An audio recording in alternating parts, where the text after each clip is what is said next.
As dificuldades da vida.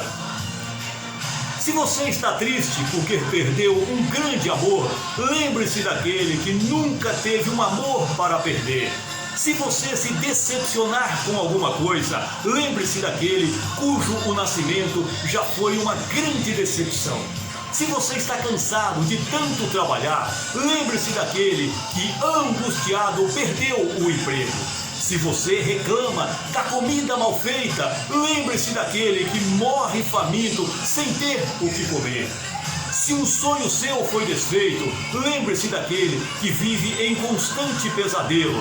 Se você anda aborrecido, lembre-se daquele que espera o seu sorriso.